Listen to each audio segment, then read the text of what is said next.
A Gallup study shows only 20% of employees strongly trust their leadership. Yet, when leaders listen, communicate, and take action, trust skyrockets to 95%. A PwC study also found that 93% of executives agree trust improves the bottom line, yet only 67% of employees say they actually trust their company. If you want to be part of that 95% of leaders, in this video, I'll show you my 5 strategies that haven't failed me yet when I build trust with my team, my peers, and my managers. And if we haven't met yet, hey, I'm Blaj. I help new and emerging managers and leaders maximize their leadership and career potential. Trust begins with who I am when nobody's watching me. My credibility, a leader's credibility, is rooted in my consistency, honesty, and responsibility towards my people. And these lead to integrity and accountability. So whenever I start leading and managing a new team, I trust them from day one, and I start earning their trust from day one. I follow closely what Ernest Hemingway said, that the best way to find out if you can trust somebody is to trust them. Based on my experience, more than 90% of the people that I've led and managed never took advantage of that trust. Are there going to be some bad people, bad apples on my team that are going to be taking advantage of my trust towards them right away? Of course they are, but that's actually going to expose them, and I'm going to know what I'm dealing with and with who I'm dealing with. So usually with those people, I make sure that I remove them as soon as possible, and I make sure that I protect the rest of my team from them, because that's going to cause chaos later on, for sure. The next thing that I do is I maintain my consistency. I always make sure that I keep up to my values and my beliefs, and that I don't bend them just because of some situation that may benefit me in the short term. I will make sure that I have the same energy and behavior towards my team. Am I going to be having bad days? Absolutely. But I'm going to be making sure that I'm not going to be showing this to my team, and that I'm not going to be taking it out on my team just because I'm having a bad day and I want to yell at somebody, or somebody just takes me the wrong way at that day. If I have a really bad day, I'm actually going to be telling my team, it's like, guys, I'm having a bad day. Please just leave me alone unless there's something really critical and crucial that we need to take care of business that. Otherwise, guys, just please do some things that don't involve me, that you don't need me, just because I can't trust myself at this moment to not be lashing it out on you guys. And in my 18 plus years of leading people, that's probably happened maybe 2 or 3 times. But I've always been transparent and open with my people about it. The trust then skyrockets because people see that you know who you are. And at the same time, when I'm consistent, consistency builds a sense of safety and predictability. And safety is one of the most crucial things when you're building trust. And predictability as well, because predictability actually builds safety, and safety also builds on trust. The next thing I do is I admit my mistakes. If I'm wrong, I'll admit it through the whole team. Hey, I made a mistake, and I've actually done a separate video specifically on this topic, which is going to show somewhere over here. And what admitting mistakes actually does is it builds a model of humility and shows that I'm not above accountability. I take accountability of my own actions. And as a result, I'll also be taking accountability of my team's actions.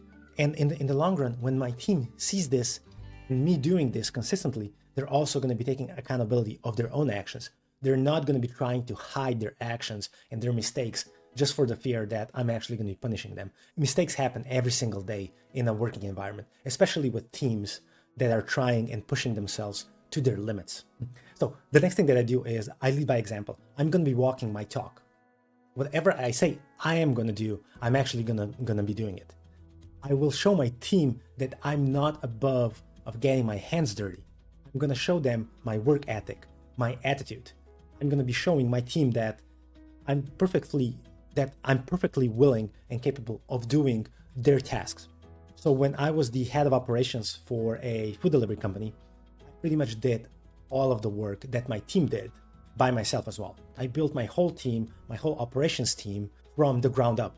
And even when I had my team of 5 people, I made sure that at times I actually did some of the work that my team couldn't do, or that some of the times that they didn't even want to do. And as a result, I never had any issues or I never had any challenges with my team saying, hey, we don't trust you because you're not doing the work that we need to do. You're not in the trenches with us. And you're just telling us what to do and then closing yourself in your office. So I'm going to end this strategy with a quote from Warren Buffett. It takes 20 years to build a reputation and 5 minutes to ruin it.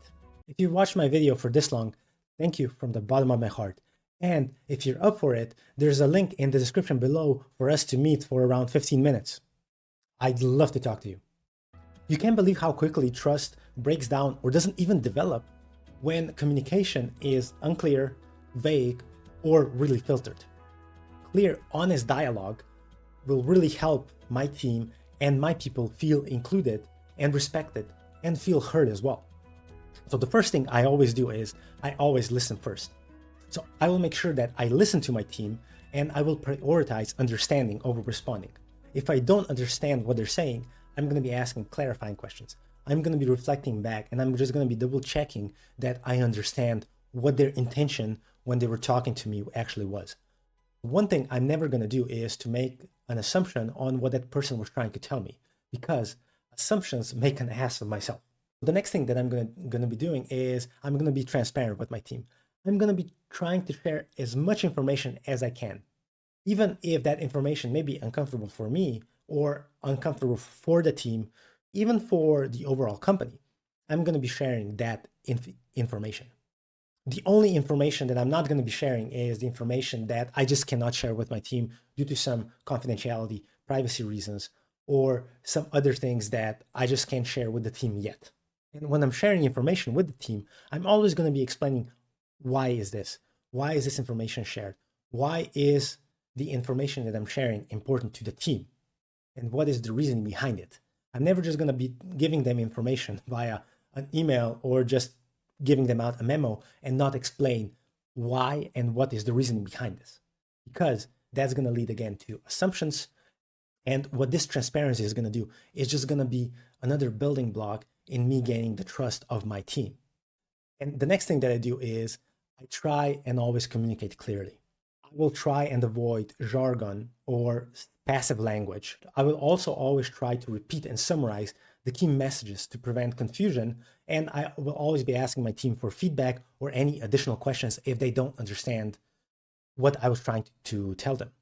Because with clear communication, it will reduce anxiety in my team on what's going on. It will build confidence within the team and towards myself. And with that building confidence, also will be building the trust that my team has. They know that they can be open with me. They know they can ask the questions, and they know that I'm going to be trying to communicate as clearly as I possibly can.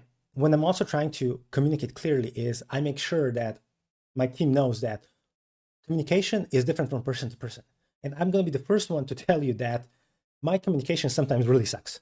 So this is one of the reasons why I really want my team to ask follow-up questions, ask questions until they understand everything that I'm trying to tell them. I always tell them there are no stupid questions. Really, there are no stupid questions when I'm trying to portray something to the team. And what I will also tell my team is that they can always call me out on my BS if I say something wrong or if I say something completely stupid.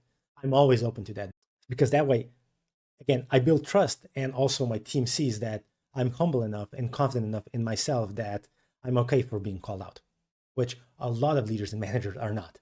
So the last step that I take here is that I maintain confidentiality. I'm not going to be discussing their thoughts, their reservations with my boss or with any other peers. Maintaining confidentiality also shows that I'm trustworthy. And again, this is another building block on my way for my team to trust me, because they need touch points to trust me. From psychology, we know that people need several touch points before they're actually going to start trusting you or trusting me. And when I'm making this video, it's going to take you a few hours of my content, of you watching my content to actually start trusting me. So this is the same thing what we're building in when we're leading and managing. We need to build building blocks one by one to actually get that trust from the people that we're leading. And confidentiality is one of the key aspects of it. If a person cannot be confident that I'm not going to be keeping confidential and not sharing private information that they share with me based on the trust that they build with me. That trust is going to be gone like within a second. As soon as they figure out that it was me who shared some information about them that they didn't want anybody else to know but me. So, strategy number 3 is I work on my emotional intelligence. And this is such a broad topic that I cannot even scratch the surface in this video. So, I'm only going to be limiting it to 3 tips that I use and do to build the specifically trust here. So, the 3 steps that I do are I show empathy. I will always make sure that I understand other people's perspectives, even if I don't agree with them. And I will make sure that I at least have one person in my team whose views I don't agree with, because that's gonna keep me nimble. That's gonna make sure that I just don't get that tunnel vision or the groupthink effect that will pretty much stray me into a place that may not be beneficial for my team or even myself. I will also validate my team's feelings. If they feel sad, if they feel down, if they're just not where they're supposed to be, I will validate them. I will ask them questions and I will reinforce what they're trying to tell me. I definitely won't rush to fix them, because me just trying to fix their emotions or what they're feeling just because I want them to feel good in the workplace so that they may be more productive is actually gonna make my team member, my team feel that I'm not hearing them. I may be listening to them, but I'm not hearing them. And that's going to cause a reduction of trust from that individual, from my team towards myself. Empathy builds emotional safety, and the overall safety builds trust. So this is why this is crucially important. The next thing that I always do with my team is that I'm approachable. Anybody can come up to me and talk with me, unless, of course, I have meetings and stuff like that, then they can't. But if they have a question, if they just want to chit chat, I will always be open to do that. I will go out to coffee with them, go out for lunch with them. I'm not just going to be sticking like, hey, I'm better than you, I am superior than you because I'm the manager or I'm the director or I'm the COO. The next thing that I'm going to do is I will always try and stay calm under pressure. That can be really hard sometimes because of the demands. Hey, you have to make this decision. You have pressure from above that KPI needs to be met, that project needs to be done, or it's past deadline and stuff like that. But what I will always maintain is I'm going to try and keep a calm head, a cool head, and make sure that I don't make any rash decisions just because somebody's breathing down my neck. And also that I don't lose my cool and I start yelling at somebody, because the first time I'm going to be doing this, it's going to create a big shock to my team. And it's like, hey, can I trust this person with with my thoughts, my thought process? Because he yelled at me, he grew impatient, he actually snapped at me because I told him something. And they won't know what's happening in my head, what issues that I'm dealing with, personal, professional, but they will see it from their own point of view is, hey, Blaž snapped at me at that time. I don't think I can trust him anymore, because it only takes one time to ruin the trust that I've been building for weeks or months on end. So strategy number 4 that I use is I empower and grow my team. Trust grows when people feel supported and capable. Empowered team members will feel respected, trusted, and they're going to be ready to rise up to the occasion. So the way I empower others is I delegate to my team, and I delegate them with trust. I trust you to do your best job, your best effort in that task. I don't delegate with fear. It's like, I need you to do this. If you don't do this, there's going to be consequences. And you have to make sure that you do everything right the way I want it to. Because if not, you're not going to get a promotion, or I'm going to deduct your salary because you're so incompetent. If I do that, trust is gone and there's no way coming back. Even rebuilding it is pretty much impossible. Also, when empowering others and when I give them and delegate the tasks to them, I'm going to give them room to do what they think is best on how to finish that task. I'm not going to be hovering over them and tell them, hey, I'm delegating this to you, but you need to do it like this, A, B, and C. What I'm going to be doing this is I'm just going to give them the broad general outlines, what I want to do, what are the KPIs for this task, or pretty much what is the end goal that I want them to achieve. How are they going to achieve that? How are they going to go through that journey on achieving that task? I leave up to them. And What I'm doing in the meantime while they're actually doing that task is I coach them, I mentor them, and I support them if they have any questions, obstacles, or anything like that. The next thing with empowering them is I'm also going to allow them to fail. So I will expect my team to fail because if they're not failing, they're not going to be growing. That means that they're not applying themselves 100% and that they're not fulfilling their full potential. And I'm going to make sure that they have a safe environment to fail. If they fail and if that task isn't completed, I'm going to be taking the blame with my boss, with everybody else, because I failed that person who didn't complete the task as I wasn't attentive enough. I didn't give them enough support for them to actually succeed with the task that I gave them. With that, we're going to the next part that is that I'm going to support their growth. I will mentor them. I will coach them. I will give them guidelines on how to achieve their task or how they can improve themselves. Whether that's personal or professional, I really don't care. What I want to instill in my team and each and every single individual that I want them to grow, to improve themselves, whatever they want to do. I will be there and support them. The other thing that I'm going to be doing when we're having our weekly one-on-ones is I'm going to be talking to them regularly about what they want to do in their career. What are their goals and aspirations? Because those are going to change. And how can I support them? If I'm investing in my team, they're going to be investing back at me. Their growth is also going to be my growth. And they're going to be trusting me because I'm supporting them. My overall team is going to have better results. We're going to be reaching all of our KPIs, and we're all going to be prime candidates to actually be promoted. So I may actually get promoted to a higher position, and one of my team members may actually get promoted to my position, depending, of course, on what their aspirations are, professional and personal. The next thing that I absolutely avoid is micromanaging. I will delegate it. I will set clear expectations and then take a step back. I'm not going to be talking more about micromanaging because I've actually made 2 separate videos specifically about micromanaging. And they're going to be linked somewhere over here, so you can actually check them out if you want to go on a deep dive on what micromanaging is and how to avoid micromanaging. Trust deepens when my people feel seen and valued. Recognizing and appreciating my team's contributions is going to skyrocket the trust that they have in me because they're going to be seeing it's not just about me as a manager, but it's also about them. And I appreciate and recognize everything that they've done for me. I'm going to be the first one to admit that recognizing and appreciating people is really hard for me. I try and do is that I recognize and appreciate every single one of my team members. I give them timely and specific praise, not just vague compliments. Oh, you did amazing here. Oh, that was an amazing task done. No, I'm actually going to be telling them, hey, with this task, you did A, B, and C amazingly. And I really value this. And great job.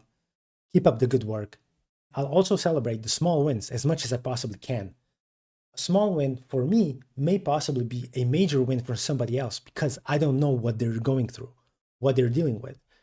A simple task for me may be a really big task for somebody else. And when they've done that task, they may be congratulating themselves. Hey, I've done an amazing job. And if I don't celebrate it with them, they're going to feel marginalized.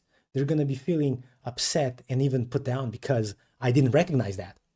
What I'm going to do is when we have our meetings, I'm also going to be making sure that each and every single person will be able to share any small wins that they have or any wins that they have.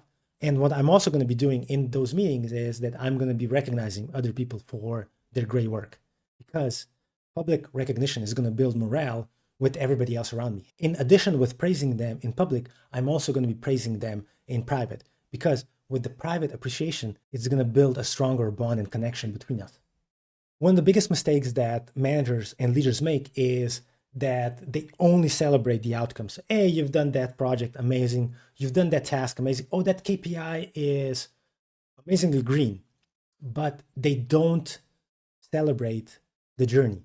Hey, what have you done? How much hard work have you had to put in? I'm going to be celebrating that person, that team member actually took the effort and the courage to actually attempt that task, to attempt that project.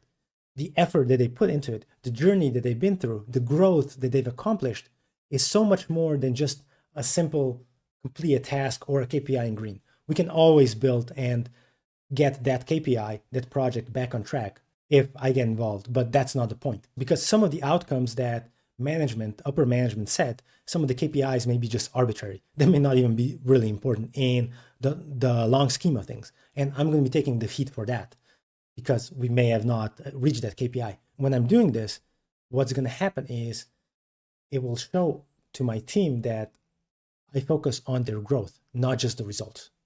And that's going to be building that, one of the final building blocks of trust, that I'm invested in them, not just in the outcomes. The last part of this strategy is that I'm sincere and authentic. I will always show my team what my values and beliefs are, and I'm going to be open about them. I'm going to be open about some of my doubts that I'm having if I don't understand some things, or if just some of the KPIs or some of the goals just don't make sense. This is going to build authenticity and sincerity throughout my team, and even maybe throughout my peers and my organization. Sincerity and authenticity builds trust in the long run. And especially what it does, it builds long-lasting trust. People will trust me if I'm sincere. And this is the last building block in that pyramid of building trust. And if I can get to the long-lasting trust, that means I've done something right when I'm leading and managing my team. If you ask me, good leadership equals building trust. And that's the number one key element of any good leader out there. If you want to continue exploring leadership with me, I suggest you go on to these two videos.